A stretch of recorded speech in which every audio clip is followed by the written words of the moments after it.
ഹരിശ്രീ ഗണപതേ നമഃ. അവിഘ്നമസ്തു. ശ്രീ ഗുരുഭ്യോ നമഃ.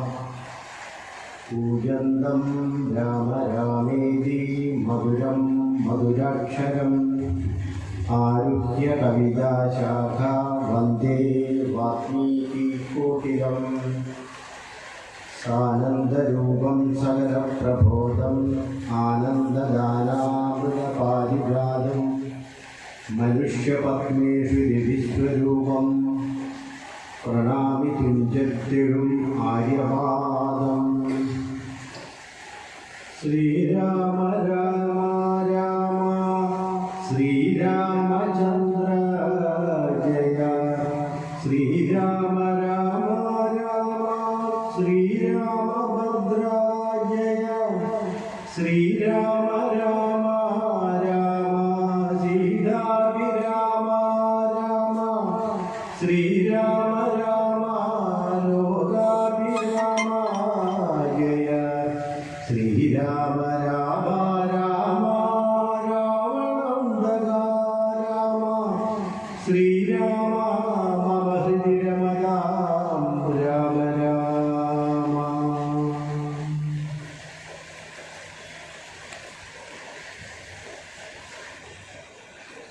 ഇപ്പോൾ ശ്രീരാമനെ അഭിഷേകം ചെയ്യാൻ വേണ്ടിയിട്ട് ആ ഒരു നിശ്ചയിച്ചു. പക്ഷെ അതിന് ഒരു തടസ്സം പോലെ കാര്യങ്ങളൊന്നും മുന്നോട്ട് പോകുന്നില്ല. അപ്പോൾ ആകെ ഉള്ളിലെന്തോ ഒരു പൊട്ടിച്ചിട്ടുണ്ട്. അപ്പോൾ ആ തടസ്സങ്ങളൊക്കെയാണ്. അപ്പോൾ പിന്നെ കൈകേയി തൻ്റെ മകനായ ഭരതൻ, ആ ഭരതനെ രാജാവാക്കണം എന്നൊരാഗ്രഹം. കാരണം എന്താണെന്ന് വെച്ചാൽ ഭരതനും ശത്രുഘ്നും അമ്മാവിൻ്റെ വീട്ടിൽ പോയിരുന്നു. ഈ ഇവിടെ അയോധ്യയിൽ എത്തപാടില്ല, അവരിവിടെ എത്തിയിട്ടില്ല. അപ്പോൾ പിന്നെ ഈ പ്രകൃതി തന്നെ, അതായത് രാമൻ്റെ അവതാര ഉദ്ദേശം സാക്ഷാത്കരിക്കണമെങ്കിൽ അവിടെ രാജാവായി ഇരുന്നാൽ പറ്റില്ല. അപ്പോൾ ബ്രഹ്മാവിൻ്റെ നിർദ്ദേശപ്രകാരം സരസ്വതി തന്നെ പോയിട്ട് മന്ദരയിൽ കൂടി, മന്ദര എന്ന് പറയുന്ന ഒരു കഥാപാത്രമുണ്ട്. അപ്പോൾ അവരിൽ കൂടി പിന്നെ കൈകേയിയോട് പറഞ്ഞിട്ട് നിൻ്റെ പിന്നെ മകനെ രാജാവാക്കണം. കാരണം അല്ലെങ്കിൽ രാമൻ ഇപ്പോൾ രാജാവായി കഴിഞ്ഞാൽ നമ്മളെല്ലാം ഒരു വിധേയത്തോടുകൂടി നിൽക്കേണ്ടി വരും. അപ്പം ഭരതനെ തന്നെ രാജാവാക്കണം. അപ്പോൾ അതിനൊരു ഉപായം പറഞ്ഞു കൊടുത്തത്. ഉപായം എന്താണെന്ന് വെച്ചാൽ, പണ്ട് ഒരു യുദ്ധം ഉണ്ടായ സമയത്ത്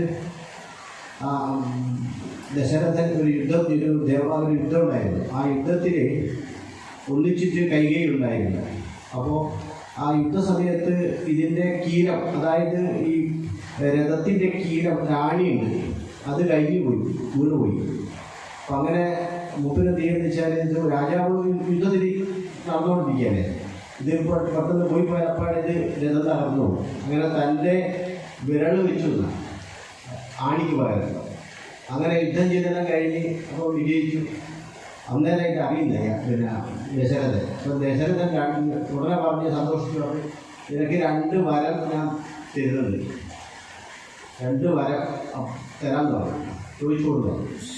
അന്നേരം കൈകേയി പറഞ്ഞു, ഞാനത് ആവശ്യമുള്ളപ്പോഴേക്കും ചോദിക്കാം. എങ്ങനെ പറഞ്ഞു ആലോചിച്ച്. അങ്ങനെയാണ് ഈ ഒരു അവസരം, ഈ ഒരു സാരി മന്ദരം ഓർത്ത് പറയുക. ഇങ്ങനെ 2 വരമുണ്ട്. ആ വരം ഇപ്പോൾ ചോദിക്കണം. എന്താ 2 വരം? ഒന്ന്, ഭരതനെ രാജാവായി വാഴിക്കണം. 2, ശ്രീരാമനെ 14 വർഷം കാട്ടിലേക്ക് അയക്കണം. ഈ 2 കാര്യങ്ങളാണ് 2 വരായിട്ട് ആവശ്യപ്പെട്ടത്. അപ്പോൾ രാജാവിന് രക്ഷയില്ല, കൊടുക്കാണ്ട് രക്ഷയില്ലല്ലോ. കാരണം തൻ്റെ പൊന്നമനിയായിരിക്കുന്ന ശ്രീരാമനെ രാജാവാക്കാൻ അത്രയും വെമ്പി നിൽക്കുക സാധിക്കും. അപ്പോൾ എങ്ങനെ പറയും? രാമനോട് ഇത് പറയാൻ പറ്റില്ലല്ലോ. അദ്ദേഹത്തിന് പെട്ടെന്ന് തന്നെ ഓർമ്മ കിട്ടൊക്കെ വീഴുക. അങ്ങനെ കുറേ കഴിഞ്ഞാലാണ് രാമനൊക്കെ വന്ന് സംഭവിക്കുന്ന അറിയുന്നത്. അപ്പോൾ ആ ഭാഗം ഇപ്പോൾ ഇന്ന് വായിക്കുന്നത്.